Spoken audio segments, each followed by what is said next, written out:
The most trending Pakistani drama कभी मैं कभी तुम तो आप सबने देख ही लिया होगा। तो क्यों ना आज इस ड्रामा को एक्सप्लोर करते हैं from the eyes of a psychologist.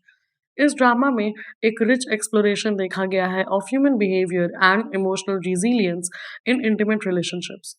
तो एक साइकोलॉजिकल इंसाइट के साथ आज हम इसको स्टडी करते हैं, जहाँ पर पहले बात की गई है 7 स्टेजेस ऑफ लव की, क्योंकि ड्रामा पोर्ट्रे करता है इन स्टेजेस को और ये बताता है कि कैसे लव मेच्योर करता है थ्रू डिफरेंट साइकोलॉजिकल स्टेजेस। यहाँ पे उन फेजेस की बात की है जो कि स्टार्ट होते हैं from initial attraction to a deeper commitment, which aligns with the concepts in developmental psychology, which suggest that individuals often navigate complex relational dynamics as they mature emotionally. Drama offers a case study of how individuals evolve within the relationships. They reveal how love, initially rooted in physical attraction, can deepen into emotional and psychological support. वैसे अगर attachment theory stand point से देखा जाए, तो जो characters के behaviour हैं वो रिफ्लेक्ट करते हैं उनके अंडरलाइंग अटैचमेंट स्टाइल्स को।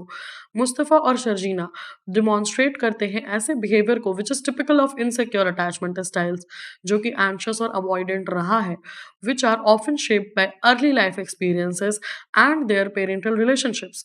साइकोलॉजिस्ट ने ये भी ऑब्जर्व किया कि अटैचमेंट स्टाइल्स लीड करते हैं to predictable patterns in adult relationships. जैसे देखा गया, मुस्तफ़ा के जो रिलेशनशिप थे उनके पेरेंट्स के साथ और जैसे उनकी पेरेंटिंग स्टाइल थी, उसकी वजह से मुस्तफ़ा कितना ही वल्नरेबल इंसान था। और सर्जीना, जिसे हर समय रीअश्योरेंस की ज़रूरत पड़ती थी due to her parents relationships और पेरेंटल रिलेशनशिप्स, जो कि रिफ्लेक्ट करता है, इंडिकेट करता है कि अटैचमेंट पैटर्न्स प्ले करते हैं एक fundamental role in how individuals respond to emotional closeness and conflict in romantic relationships.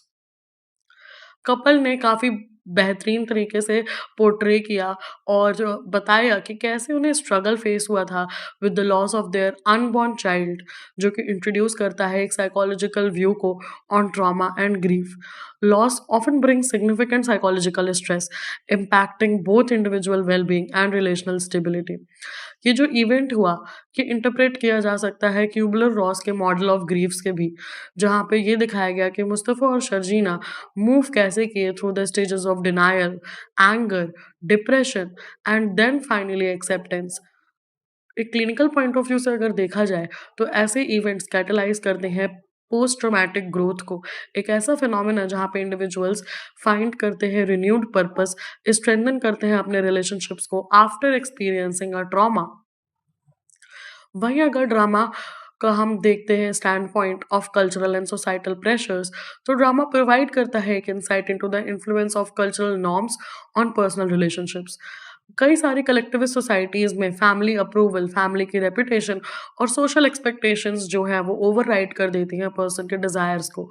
Social psychology suggest करती है कि societal pressures can lead to cognitive dissonance, जहाँ पे पर्सन स्ट्रगल करता है to reconcile their personal beliefs and societal expectations. Mustafa और शर्जीना दोनों ने एक्सपीरियंस किया, हाईलाइट किया this tension, reflecting how societal values can shape individual choices and impact mental well-being. Psychologists are particularly interested in how individuals adapt to stress and hardships, जिस जो कि इस story का सेंट्रल थीम भी रहा है। मुस्तफ़ा और शर्जीना की रिजिलियंस की बात की गई है, जो कि एक इवेंचुअल रिकंसिलिएशन में देखा गया। वो एक ऐसी एबिलिटी जहाँ पे उन्हें उनके स्ट्रगल्स में मीनिंग पता चला, उन्होंने मीनिंग खोजा और एग्जाम्पलीफाई किया अडेप्टिव कोपिंग स्ट्रैटेजीज़ को। ऐसी स्ट्रैटेजीज़ जहाँ पे उन्होंने मीनिंग मेकिंग किया और problem solving, problem focused coping दिखाई, जो कि कॉमनली रिज़िलिएंट लोगों में काफ़ी हद तक देखी जा सकती है। Rather than coming to despair, दोनों ने ही, मुस्तफ़ा और शर्जीना दोनों ने ही ऐसे रास्ते निकाले जहाँ से वो रिकंस्ट्रक्ट कर सकें अपनी लाइफ को positively after facing such adversity. So in a sense कभी मैं कभी तुम एक न्यूआंस्ड पोर्ट्रेयल है of emotional and psychological journeys in a relationship, जो कि टच करता है on how early life experiences, social expectations and personal traumas intertwine to shape individuals and their relationships. ये एक लेयर्ड नैरेटिव देखने को मिला, जो कि ऑफर करता है व्यूवर्स को an opportunity to reflect on their lives, relationships and resilience, making it a valuable study from a psychological perspective. So I hope you liked this video. You can obviously write down in the comment section if you have any other further opinions or perception. Thank you so much for watching.